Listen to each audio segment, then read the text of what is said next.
Association for the Study of Overweight and Obesity o PASOO, 70% daw po ang chance na mamana sa magulang ang obesity. At hindi ito healthy para sa ating mga chikiting dahil ang obesity ay isang health problem na mayroon masamang epekto po sa kalusugan and also sa psychological po ng mga bata. Yes, kaya naman ngayong umaga ay makakasama po natin si Doc Noreen Ismino, isang general pediatrician. Nabibigyan po tayo ng impormasyon tungkol sa child obesity. Good morning, Doc. Good morning, Doc. Magandang umaga po sa inyo. Morning! Magandang umaga po sa mga kadab. Nagulat naman ako dun sa isang study na yun, Doc. Kasi I always thought that obesity had something to do with our lifestyle at yes. pati ang mga eating habits ng mga tao. Meron din po. So may marami pong factors sa obesity natin. Meron tayong 200 to 500 genes na nakakaapekto sa risk natin for obesity. So ito yung nakakaapekto sa pag-metabolize natin ng nutrients natin, pag-burn or accumulate ng fat natin. Ngayon, meron din tayong lifestyle na factors, no? Kasama doon yung nutrition natin, physical activity, proper sleep, stress management natin, yung positive environment, tsaka yung paggamit natin ng mga substances natin, nakaka-affect din yan sa obesity. Kaya lang po, although meron tayong genes para doon, hindi po lahat may express. May tinatawag tayong epigenetics. Ibig sabihin po, that our gene expression changes, it would depend on the environment we are in. For example lumaki tayo sa pamilya na marami pong mga junk food, kumakain lagi sa fast food, no? So, tapos may genes tayo, definitely may express po yun, tas sedentary pa yung lifestyle ng mga bata, may express po yung gene na yun. Pero po, pag pre-promote pa lang po early on ng mga magulang o mag-exercise ka, you eat healthy, you eat your vegetables, you eat your fruits, you sleep early, proper sleep po, no? So, less than 6 hours na decrease yung metabolism natin. So, yung depende sa type of food also natin. Tapos yung, ngayon po kasi yung mga bata po, sa studies po na 2022, yung physically inactive po ang Philippines, isa sa mga number 1 na physically inactive teenagers po. Kasi gadget na lahat, 85% of teenagers po sa 2022 survey, physically inactive po. Mas lalo yung dumagdag after lockdown, for sure. Opo. Tapos ang prediction po with obesity po, by 2030, 30% of our teenagers will be obese. Doc, pwede mo ba kami bigyan ng numbers, ng percentage? Halimbawa, year 2010, yes. ganitong percentage lang, ngayon tumaas na ba? Yes po, naggawa po ng survey yung DOST FNRI natin, no? From 2018, nag-start siya as 11%, tapos ngayon nasa 14% na tayo for our children po.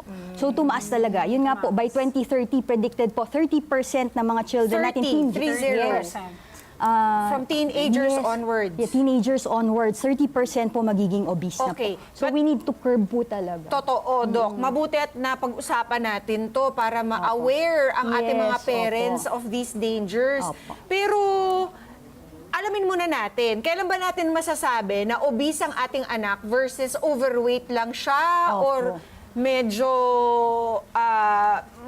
or malusog lamang? Ano ba yung Usually po panuntunan? pagdating po sa clinic, no, sa pedia po, ang ginagawa namin, mini-measure namin yung height and weight nila.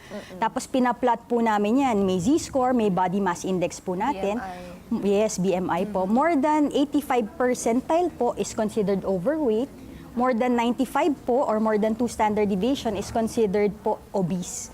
Tapos meron pa po yan yung classification, class 1, class 2, class 3, depende po sa number po. So kailangan talaga ipa-check up Yes ng mga po. magulang Kasi kanilang po, anak. Kasi it's not a simple, tumayo ka dyan sa bathroom scale. Yes, Kasi it hindi really po. depends on Opo, the height pinaplat po also. namin, opo.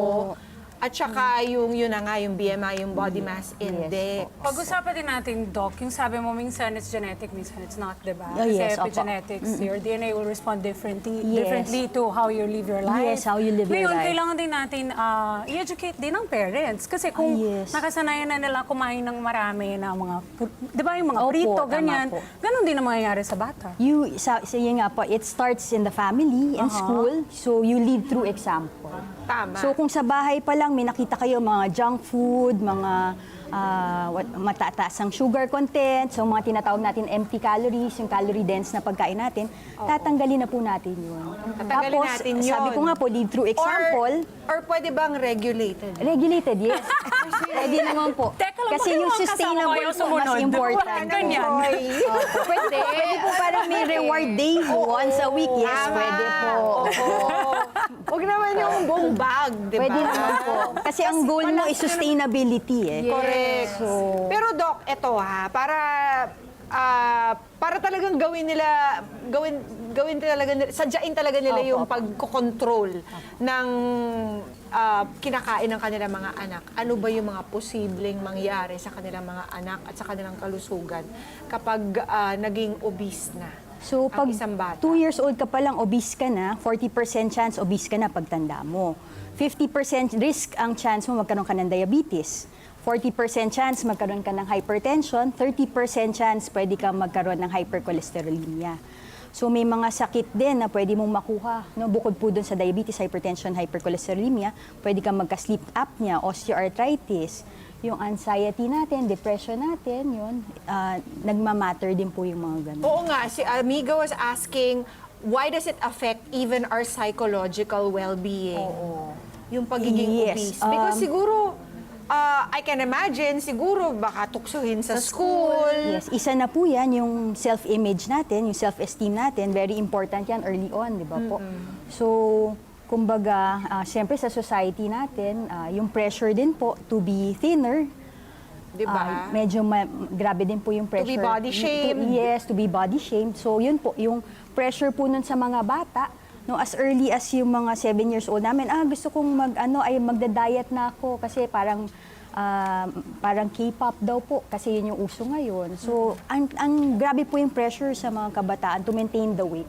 Ano And po yun po ang nagre-result sa negative self-esteem tsaka negative body image po nila. Doc, if nag-exercise naman din yung mga bata, malaking tulong din yan sa actually even mental health nila. Yes. When you exercise, definitely you release serotonin po. It makes you happier. No? Kasi So, dati yung mga bata, nakakatulong po talaga. naglalaro sa labas, di ba? Yes. At tayo may mga ginagawa sa labas. Ano po yung advice niyo para sa mga parents na yun? Kasi mahirap na i-control. Mahirap po talaga. Kasi with the advent of gadgets po talagang sedentary yung mga bata natin. Tapos, also, hindi naman din ganun ka-safe na sa labas na maglaro. No? So, ang ginagawa namin, yung play po kasi, play with the parents, no? Not only exercising sa mga bata, actually sa parents din po. So, considered moderate intensity physical activity na to play with your children po. So, 10 to 15% play, ano na po yun, exercise na rin po sa magulang. So, Doc, sa- yung mga go ahead, Ems. Gusto ko lang itanong si Doc, kasi for sure marami nagpapa-check up sa inyo, Doc. Opo. Pag ba nagpa-check up sila, tapos nalaman na obese yung kanilang anak, pagbalik ba nila, nasusolusyonan agad, Doc? Hindi agad-agad. Bakit daw po, Doc? Anong naging Hindi problem? agad-agad. Siyempre, nakikita nila sa classmates nila, kumakain din ng junk food, may soft drinks, may kumakain sa fast food, no? Pag binigyan sila ng reward, sasabihin, kakain tayo sa fast food. Kakain tayo ganon. sa labas. Kakain tayo sa Yun ang magiging labas. reward, eh. Oo. So, ang effort talaga not only comes from the family, but also from school and the society po. No? Environment. Malaking factor po. Isang bata lang yata yung kinakitaan ko na nanlibre kasi yung kaklase niya ng fast food sa class. Binalik niya sa nanay niya yung dapat kakainin niyang fast food. Hindi niya tinatch. Wow. So, Ang galing bihira yun ah. talaga. Tapos yung isa pang bata, talagang tinanggihan yung candy. Parang, wow. Meron po kasi pag you start early on, like you start before 1 and then yung before 3 years old na you introduce vegetables, fruits, sila na po mismo ang magsasabi na, natin na yun. ayoko ng junk food, hindi I've yan. seen it Opo. also. Yes, Totoo opo. yun. You introduce it early on and then yun din yung lifestyle ng magulang, sila mismo, hindi po kami kumakain ng junk food. So basically, Doc, sinasabi mo ba na yung parang pagiging hereditary ng isang obese na baby, mas nakakount pa yan sa lifestyle ng tao kaysa compare doon sa genes nila? Kasi- Would you say that? Mahirap po masabi. I know. Depende Especially with talaga eh. epigenetics, it's a new study. But because the still, gene expression changes over time. correct. So it doesn't mean na may gene ka na magiging obese ka na po agad-agad. Oo, kasi It the doesn't environment will stop it from manifesting Correct. Opo. yung mga obesity genes. could not trigger, yung iba diba? po Stop na na nag-express, natin. definitely mas mahirap po sa kanila mag-lose ng weight. So extra effort mag-diet, extra effort sa sleep, and then yung proper lifestyle modification natin. No? Eh, So, it paano po starts yung at home. naumpisahan na ng mga bad habits? Hindi talaga pwedeng cold Yun. turkey eh, di ba? Opo. Kailangan talaga Gradual po talaga, gradual. Kasi meron ding weight loss na masama sa kalusugan kung masyadong rapid. Tama ba, Dok? Kasi po, tawag dito, pag in-implement mo agad-agad, hindi naman siya masusustain. Eh. Tama. Babalik at babalik ka. At magwe-weight gain po yung mga bata. So, ang goal mo is transition dahan-dahan. Proportions po. Hindi po, ibig sabihin, ganitong diet muna. O, bawal na lahat sa'yo. Hindi po pwede yun. Hindi So, pwede kumbaga, dahan-dahan, papalitan mo na yung mga fries niya siguro ng mga vegetable natin. Dahan-dahan. Tapos eventually, Or kamote yung na, portions mo ng protein natin, malaki dati, ngayon maliliit na. So from processed food na mga hotdog natin, papalitan mo ng ano po, no, nas healthy fresh. po. Ng Yes. fresh. Oo. Oo. Dahan-dahan. Tapos i-introduce mo siya over a period of time. Oh, baka may mga katanungan ng ating mga kada squad. Meron po ba? Raise your hand. Sasagutin ni teacher yan. Si Doc. Ano bang pangalan, sir? Hindi ko mabasa. Ram po. Si Ram. Tatay Ram, ano po ba ang katanungan natin? Doc, ano po ba ang dapat kong gawin kung ang pagiging obese ng anak ko ay nagiging sanhi ng kanyang mental health problem po? Hello, yun na nga. Opo. So, definitely, support system po sa bahay talaga.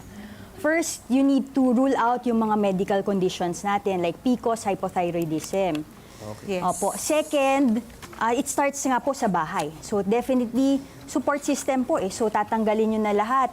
Maski sa inyo po, kung dati kumakain kayo sa fast food, junk food, ganyan, tatanggalin nyo po yan lahat, pati sweets natin. Kasi po, out of support po sa anak natin, alam niya na, may support ako sa family ko, na sinusupport nila ako para sa weight loss ko. No? So, nakakatulong po yun sa mental health po nila. Doc, ano kaya magandang inner, ano ba tawag doon? Inner talk? Para, or anong pwede nating isabihin sa ating mga anak na binubullied because of their weight? Diba? Opo, opo. Madami pong ganyan. As a very- mom, halimbawa, meron tayong anak na binubuli dahil sa kanyang timbang, ano pong pwedeng Opo. sabihin ng ating mga magulang sa kanila para hindi naman sila ma-down and they don't believe that truth about them, di ba? Yes, opo. Very important po yung words na manggagaling sa inyo. Na yung beauty po, hindi lang pang sa labas po. So, the beauty, your beauty and your, what you call this, Self-worth. self-worth, hindi po doon nanggagaling. Opo. Marami pa po silang pwedeng ma-achieve, no, na hindi po related doon sa physical appearance. Sa bahay talaga More than nagsa-start their physical appearance po ang self-worth nila. Thank you, Ram. Ulit-ulit yan Okay ba, sasabihin, Ram? Opo, positive diba? mindset po. Kasama ang Opo. mga parents, kapag magbabago ng timbang ang mga anak, kasama din po ang mga parents. Yes, Kasi correct. kung anong nakikita ng bata, yun ang kanyang gagayahin. Totoo yun. Okay, meron pa tayong katanungan? Yun. Si Jenny. Go ahead, po, Jenny. Doc. Good morning. Ang question po, ano po ang mga ligtas at effective na paraan upang makapagplano ng mga pagkain para sa mga anak na may labis na timbang po? Paano yung pagpa-plan ng food daw? Pagpa-plan ng food. So, usually, titignan mo muna kung ano yung mga nasa bahay natin. So, papalitan natin yan. Tapos, kunyari, Galing po yung mga junk food dito. Filter, Opo, filter. na, tanggalin na. May itatapon po kayo dito na banda. For example po, yung mga carbohydrates natin, you opt for whole grain food po. No? Instead na white rice, you go for brown rice, adlay, yung mga low glycemic index natin na pagkain natin. Tapos, yung mga complicated carbohydrates natin, palitan natin ng simple carbs natin, yung mga potato natin, no? And then, syempre, damihan natin. Sa isang plate po natin, definitely 1/2 po niyan dapat fruits and vegetables po. So, yun po, makakatulong po yun na And ganong definitely, planning po. Mami Jenny, planning. Yes. Yung pagpaplano mismo, makakatulong ng malaki yan. Kasi kapag, halimbawa, nagpapanik na tayo in the morning, papasok na sila sa school, you'll just grab whatever's there. And kalimitan, ang pinakamadaling i-grab, yung, alam mo na, chichirya. Mga ready to eat, which are very processed. Oo, Yeah. yung mga nakapackage na ganyan, na matatamis, di ba? Kaya planning ahead talaga, no, Doc? Siguro another Is na already half pwedeng, the battle. pwedeng idagdag doon, Mama P, though wala pa akong anak. Pero nakikita ko kasi sa'yo, pag weekend, Mami Jenny, pwede yun maging bonding nyo, maging creative sa paggawa ng mga healthy food. Ah, yes, Para oo. yun yung pangbaon the next few days. sa Or mga ng menu planning. Dapat kasama sila. Para sureball, ubos. Di ba? Nakakasakit ng damdamin yung pinlano Pag-uwi? mo, tapos pag-uwi, parang hindi na... Nobody touched it. Hindi na galaw. Ouch! So dapat kasama sila para alam nila gaano kahirap gawin yun para kakainin din nila. Tama. Salamat, Salamat Jenny. po. Meron pa po ba? Meron pa po ba tayong mga... Yes, ma'am. Go. Jo, si Ma'am Jo. Hello po, Doc. Good Good morning. morning. Meron po ba, Doc, na ibinibigay na gamot para sa batang obesity? Ay, Depende po sa classification, no? So pag mga mild obesity po, ang ginagawa natin talaga lifestyle modification po. Pero po, dun sa mga severe cases natin, we have medications for that na FDA approved, pero it would depend po, kailangan po talaga makita ng doktor. So may iba-ibang gamot po yan, phentermine, bupropion, yung mga Ozempic natin. naku. Available Sorry. po ba? Hindi po siya available over the counter.